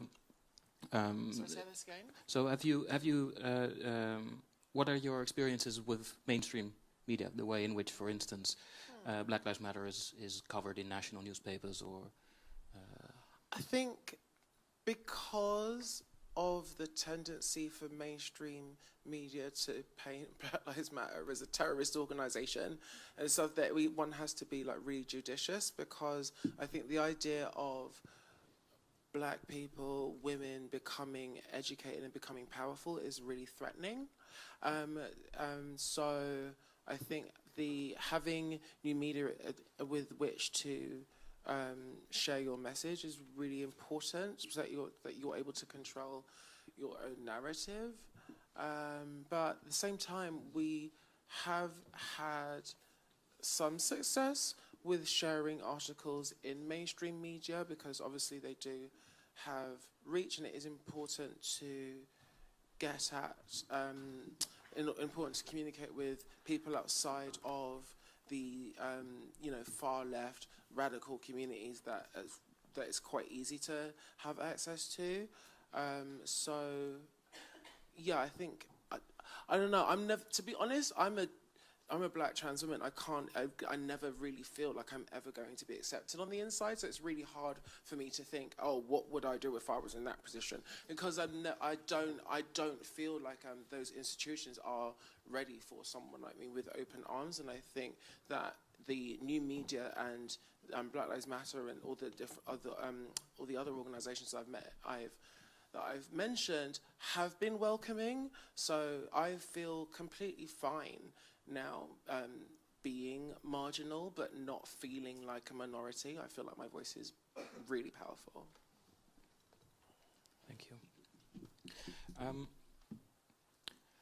You mentioned that the assemblies that are organized in this Confederalist model, people come trained and prepared, right? I guess that's a curriculum, yeah? Yes, I think that, first of all, those assemblies, whether they are mixed or women or youth or whatever, separate assemblies, they are, of course, a place of transformation at the same time. I think one idea that we have to steer away from is to expect zero problem. I think this is like Hollywood image kind of a thing that is given to us, like, we have a problemless life, and this is the thing that, we are striving for. No, why? I mean, we have problems, and I think we should go into problems with open eyes. And in that, transform ourselves before we look at the other to transform, So this is also, I think, very important. And on the other hand, of course, the work you need to do beforehand. Like sometimes you need to be courageous to say something maybe the majority doesn't say, Like, for example, when, both Shengal and Kobani and lots of places were attacked by ISIS, you know, everybody said to the Kurds, come. We said, don't go. Don't leave your land. Because you're going to become 100% raw material for capitalism. You know why they attacked Shengal? Because it's petrol rich. And the gas pipelines can also go through there, you know. So, or, you know, let's look at Libya, right? It's been looted at the moment as we speak. So, therefore, you know, we said things to the people or to the majority who thought otherwise, you know. I think these are also very important things. And like in Challenging Capitalist Modernity 3 conference this year, what we did was to go further than that. We said, okay, how can we now, we formed 6 working groups. One of them was education, the other one was curriculum. And we called it like critical intellectuals or nomads, you know. And we said, okay, now what we need to do is draw up a universal curriculum for education that needs to really not only question the mindsets, but also come up with a new one, but in communication, in discussion, not only for adults, but, you know, from small age groups. And in that, we are also questioning whether we really need kindergarten, primary school, high school, you know, because you know, what is this really doing? And on top of it, you know, how can we overcome this estrangement, you know, of both individuals and women and all these different sections of the society. So, and also alternative media, of course. The media, I have to say a few things for as well. At one point, they turned the YPJ women fighters, like even H&M made their suits, you know, like as a fashion thing. So they at one point turned them into commodity as well, you know, without actually going into the substance of the matter. And now, you know, the main media is just not even looking that way and saying Raqqa was totally destroyed. I wonder if Kobani wasn't, you know. And so, therefore, Kurds have their own alternative media too, of course. And with the more democratic and left-wing people's alternative media, we also get together to network this, to link together, so that we can see that we are not alone. I think that was also the direction of the question: how to pool these different curricula that arise out of these contexts.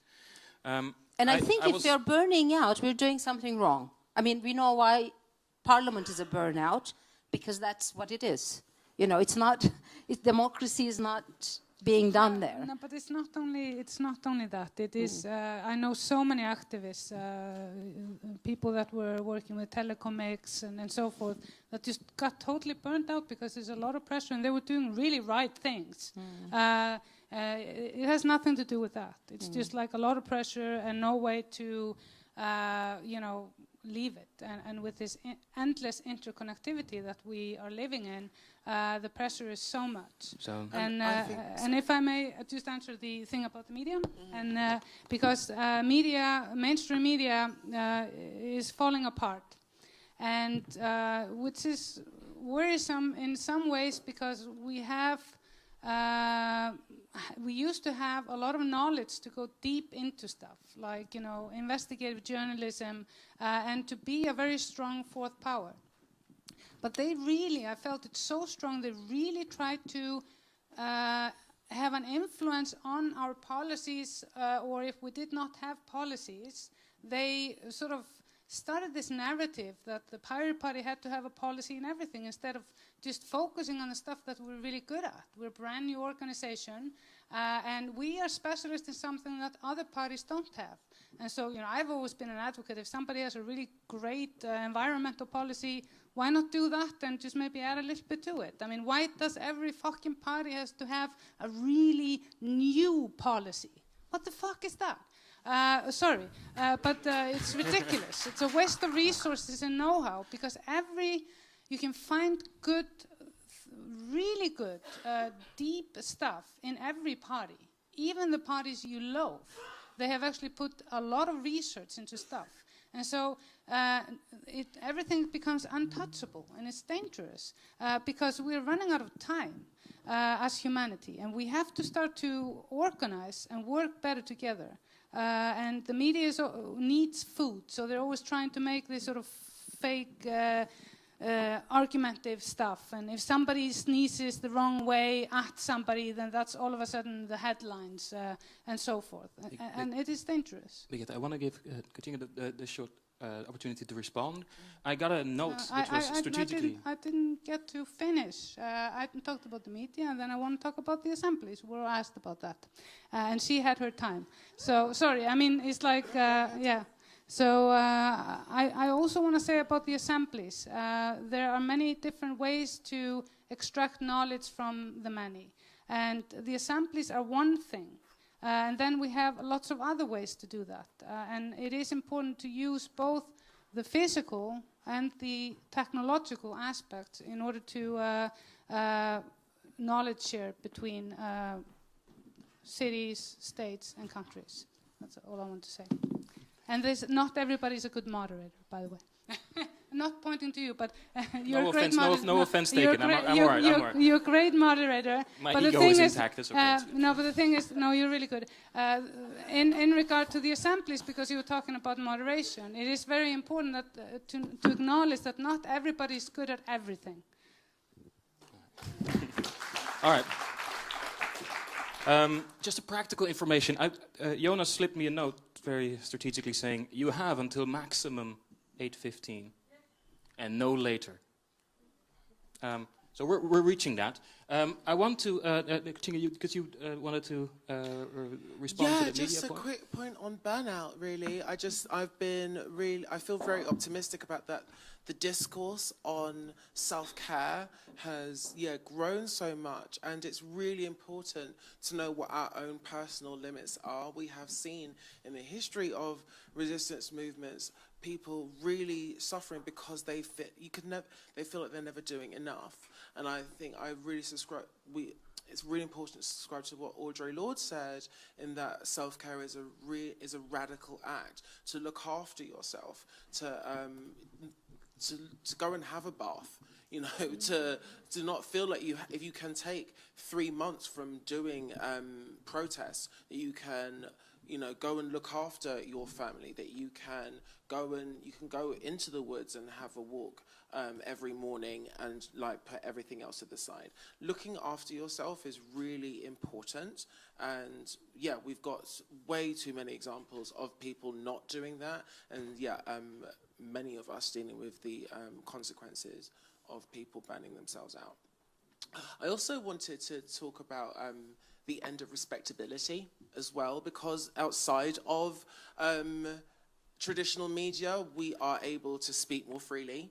I've really welcomed your fucks.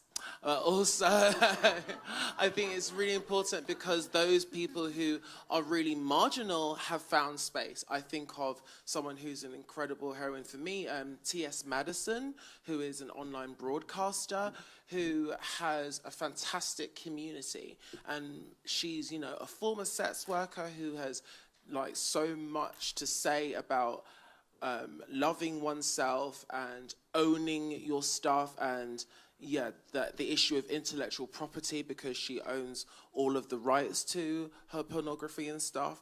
There is something really political about the new people that are able to occupy space in the new media that's being created, and also because she has just lost her best friend, T.S. Eve, and has been able to grieve publicly, which I think is really important for marginal people people who have been historically marginalized, to be able to express themselves and for everyone to see that we bleed too. I think that there's an incredible need for us to increase the empathy towards people, and for us to and to be radically vulnerable, as Brené Brown says, that we are really heading somewhere very important, that we are seeing people who've previously been cut out of traditional media, but also being able to react in ways that aren't that haven't been celebrated, like the importance of being able to see men crying in public.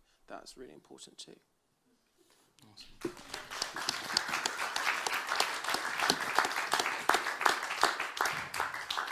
Awesome. For me, it's the unholy task of skipping the final round of questions, if you wouldn't mind. Apologies in advance. I've been trying to do this, but I want to create space also for the rest of the program. So that's why I want to make a couple of remarks before we leave this stage, and subsequently, after 15 minutes, we will have a book presentation on a project that I think incorporates many of the tensions that we've discussed. But I started my introduction with describing the often heard polarization between a top-down and bottom-up, between disciplining a disciplining party that guides expressions, or the bottom-up expression which is too wild to make into any practical form of duration. And I think what we've seen with all these examples, but also with the other panels that we've had, is that these are not mutually exclusive. This depends on highly contextualized experiences, that inform conceptual analyses. And in that sense, the question that was asked about the curriculum is, I think, spot on.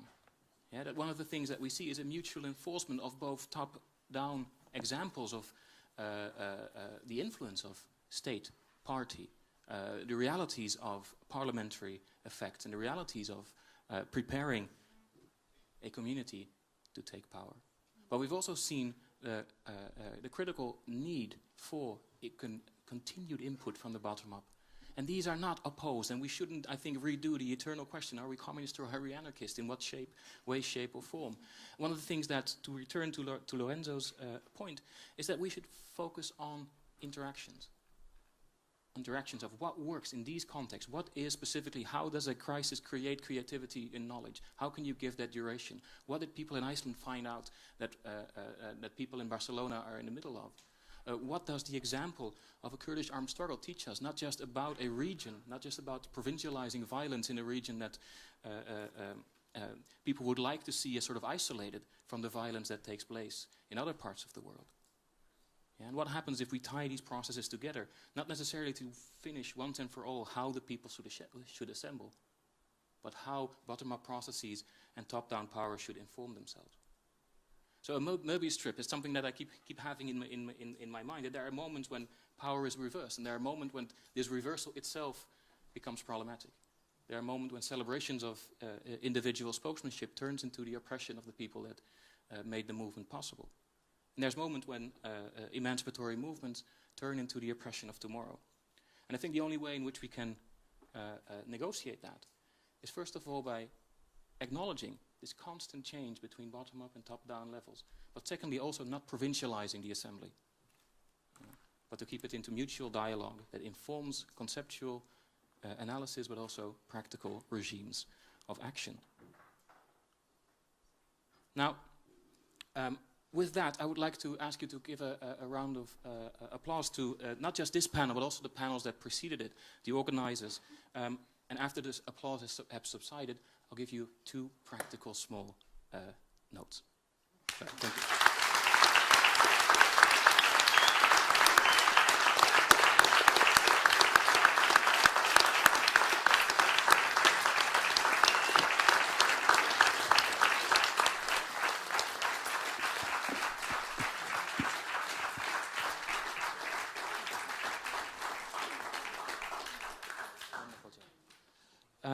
Two practical notes. We leave this stage, and after 15 minutes, we will move towards the book launch. And that's all I'm going to say about that. All I know is I have to clear the stage, and after 15 minutes, we will be led into the book launch. Thank you.